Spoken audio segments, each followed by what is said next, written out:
जय हिंद दोस्तों, मैं किशन आप सबका स्वागत करता हूं और शुरू करते हैं आज के डिफेंस समाचारों को। दोस्तों, भारतीय सेना के प्रमुख जनरल उपेंद्र द्विवेदी ने कहा है कि ऑपरेशन सिंदूर में भारतीय सेना ने पूरी तरह स्वदेशी बने संभव फोन का इस्तेमाल किया। इस खास फोन ने व्हाट्सएप और विदेशी ऐप्स की जगह ली है, जिससे कि ऑपरेशन के दौरान सुरक्षित और सिक्योर कम्युनिकेशन संभव हो पाया। ये कदम भारतीय सेना के लिए तकनीकी आत्मनिर्भरता और सुरक्षा दोनों की दिशा में एक बड़ा बदलाव है। वहीं दोस्तों, भारत और म्यांमार के बीच army to army staff talks हुई हैं, जिसमें कि म्यांमार डेलीगेशन का नेतृत्व लेफ्टिनेंट जनरल कोको ऊ ने किया। बातचीत में द्विपक्षीय रक्षा सहयोग को मजबूत करने, इंटरऑपरेबिलिटी बढ़ाने और रक्षा साझेदारी को गहरा करने पर जोर दिया गया। दोनों देशों ने इस बात को दोहराया कि भारत म्यांमार संबंध क्षेत्रीय शांति और स्थिरता के लिए काफी महत्वपूर्ण है।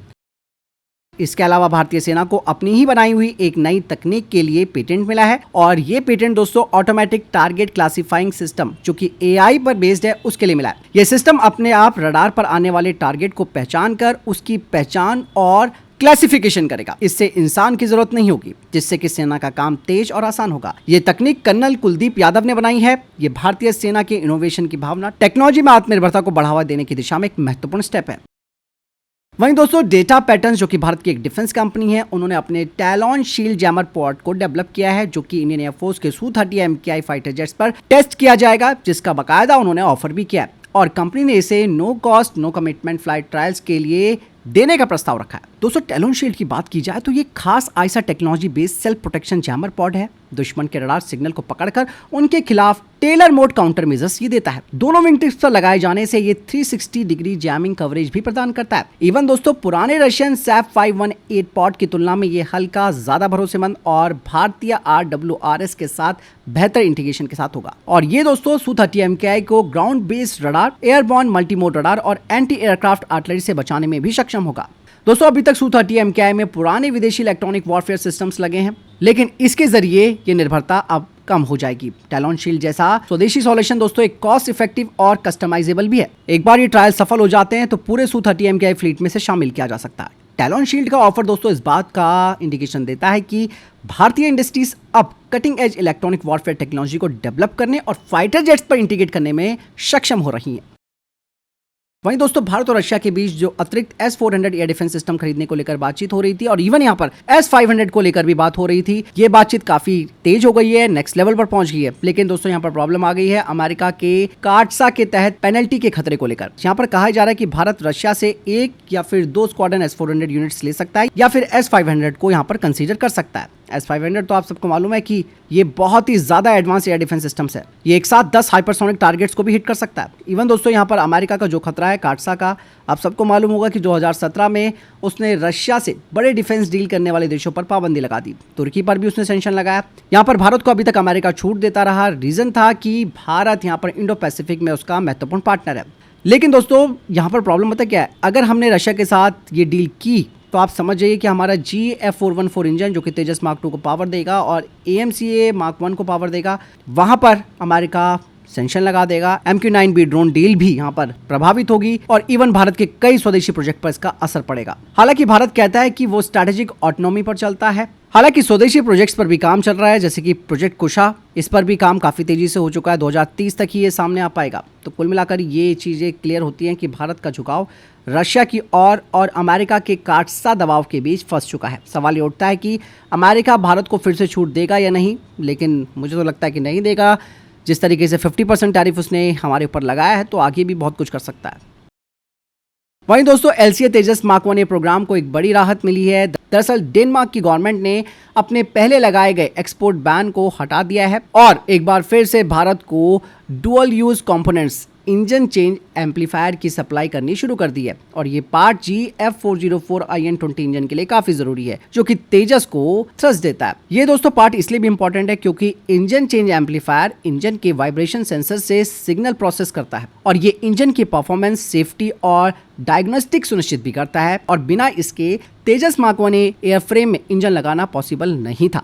2023 में डेनमार्क ने इसे डुअल यूज एक्सपोर्ट बैन में डाल दिया था जिसकी वजह से HAL की सप्लाई चेन टूटी और तेजस मार्क 1A की डिलीवरी शेड्यूल पर इसका असर पड़ा। और 2024 में एक रिपोर्ट और सामने आई थी जिसमें कहा गया था कि ये देरी इंडियन एयरफोर्स की स्क्वाड्रन स्ट्रेंथ को कमजोर कर सकती है। हालांकि यहाँ पर दोस्तों भारत ने डिप्लोमेटिक प्रेशर भी डाला, जिसके बाद डेनमार्क ने ये जो सैंक्शंस थे वो हटा लिए। यहाँ पर दोस्तों इवन एक चीज और है, भारत ने स्वदेशीकरण पर भी फोकस किया है। खुद HAL ने बैंगलोर की एक प्राइवेट कंपनी को स्वदेशी चार्ज एम्पलीफायर बनाने का काम भी दिया है। लक्ष्य है कि भविष्य में इंपोर्ट पर निर्भरता ना रह सके।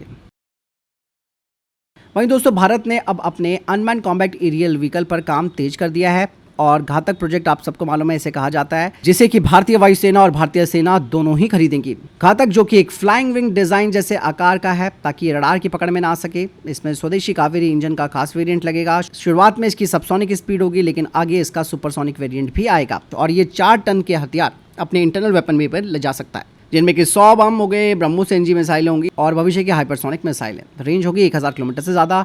AI बेस्ड होगा, दुश्मन के इलाके में घुसकर उनके रडार, मिसाइल सिस्टम और टैंक को खत्म कर सकता है। भारतीय सेना चाहती है कि कम से कम 100 UCAF वो इस तरीके के शामिल करे और भारतीय वायुसेना तो अधिक संख्या में इन्हें शामिल करने की योजना बना रही है। हालांकि यहाँ पर सोचना तो अच्छी बात है, लेकिन काम भी उसी लेवल पर होना ज़रूरी है। अदरवाइज तो केवल ये सब चीज़ें आप लोग खुद ही कहते हैं कि बस एक हवाई वाली बातें हो जाती है। चीज़ें बहुत सारी हैं जो समय के साथ अगर हमने नहीं पकड़ी रफ्तार तो हम काफ़ी पीछे रह जाएंगे। वहीं इंडियन नेवी अपनी क्षमता और ताकत को बढ़ाने के लिए प्रोजेक्ट 18 नेक्स्ट जनरेशन डिस्ट्रॉयर बनाने की तैयारी कर रही है। बाकायदा रक्षा मंत्रालय से 4 इस तरीके के डिस्ट्रॉयर्स को बनाने की स्वीकृति मिल सकती है। कुल मिलाकर इंडियन नेवी 10 इस तरीके के आधुनिक युद्धपोत को शामिल करना चाहती है। दरअसल अभी भारतीय नौसेना के पास 13 डिस्ट्रॉयर है, जबकि चाइना के पास 50 और जापान के पास 42 है। और इवन दोस्तों जो पुराने जहाज है राजपूत और दिल्ली क्लास के, उन्हें धीरे धीरे हटाया जाएगा। नौसेना का टारगेट है कि 2035 तक 170 से 175 जहाज अपने पास होने चाहिए, जिनमें कि 300 प्लस ब्रह्मोस मिसाइलों से लैस डिस्ट्रॉयर और फ्रिगेट शामिल हों।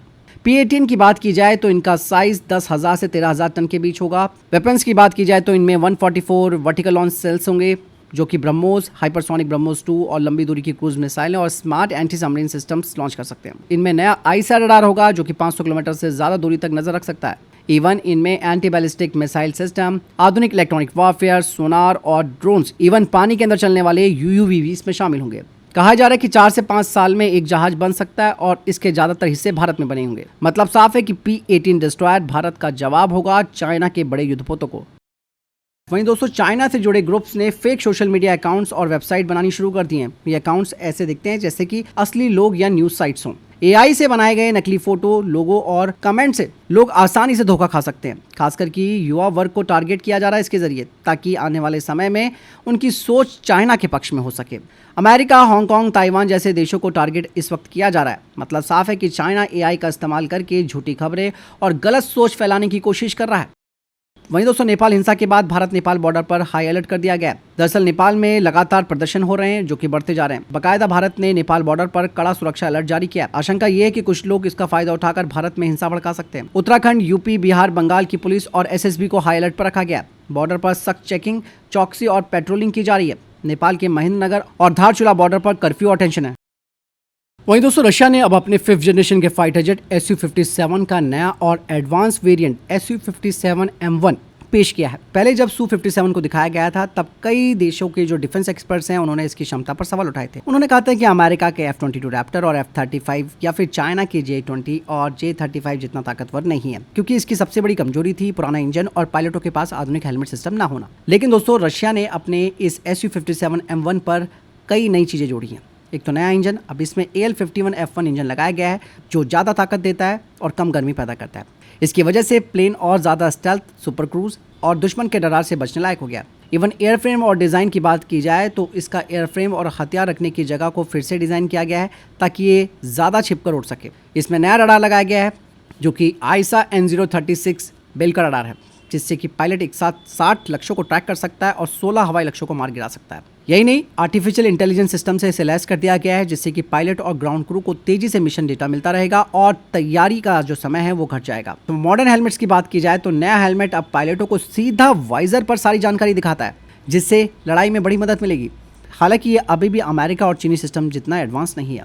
बड़ा सवाल यह है कि क्या अब भारत Su-57M1 इसे खरीदने में दिलचस्पी दिखाएगा, क्योंकि भारत तो पहले ही SU-57 प्रोग्राम का हिस्सा रहा था FGFA के दौरान, लेकिन बाद में बाहर हो गया था। आसान शब्दों में मैं आपको बताऊं तो नया SU-57M1 रशिया का एक बड़ा जवाब है अमेरिका के F-35 और चाइना के J-20 को, और ये पहले वाले SU-57 से कहीं ज़्यादा एडवांस है।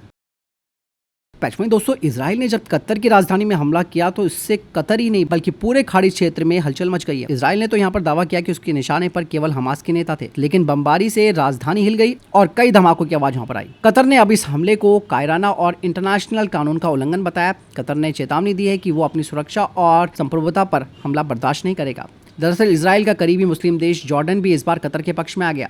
जॉर्डन ने इसे अरब देश की संप्रभुता का उल्लंघन और खतरनाक और अस्वीकार्य और उकसावा बताया है। यहाँ पर दोस्तों एक बड़ा सवाल ये भी आता है कि कतर अमेरिका का एक बड़ा सहयोगी है, क्योंकि वहाँ पर अमेरिका का मिलिट्री बेस भी मौजूद है। जिस जगह पर यह हमला हुआ वहाँ से सिर्फ 30 किलोमीटर दूर था अमेरिका का बेस। रिपोर्ट्स बताती है कि अमेरिका को हमले की पहली जानकारी थी, लेकिन बाद में जानबूझकर अमेरिका ने चुप्पी साध ली और इजराइल को नहीं रोका। नतीजा ये रहा कि अब कतर समेत कई मुस्लिम खाड़ी देश अमेरिका से नाराज हो सकते हैं और चाइना की तरफ अपना झुकाव बढ़ा सकते हैं। फिलहाल आपको क्या लगता है, कमेंट सेक्शन में लिखकर जरूर बताइएगा।